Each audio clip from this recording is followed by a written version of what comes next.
In this video, I will show you how to install GCC instead of using by default Clang, which is system wide installed. So if you run GCC -- version, then it will show that it is running this Apple Clang version. First of all, you need to install Homebrew.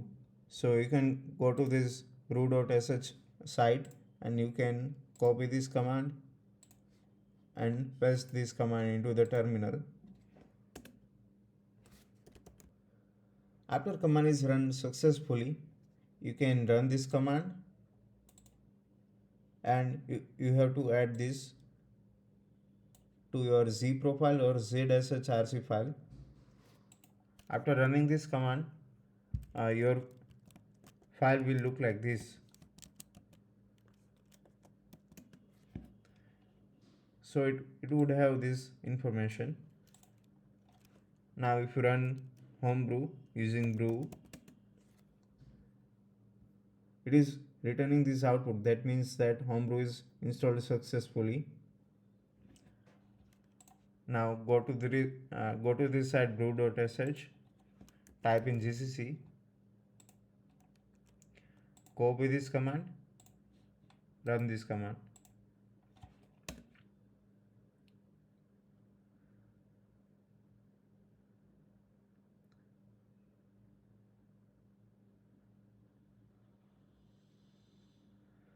After the successful installation, you would see that it has been installed. Now quit the terminal and open it again. So for that, you can click here on the terminal, quit terminal, open the terminal again. Running the terminal, if you run GCC, it will still point to the Clang version. But if you use GCC -version, which is in macOS 11, then it is showing the different output. You can check using GCC -version, -version. So you will be able to see that it is pointing to the Homebrew installation of the GCC. Now if you want to use GCC instead of using this GCC -version, then you can go to this path,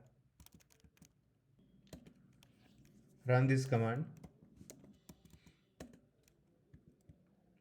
also run this command for using G++ as well.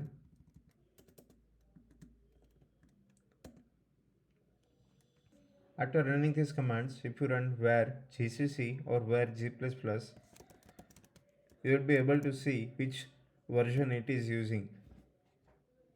So in this one, first one is Homebrew installation and second one is system installation.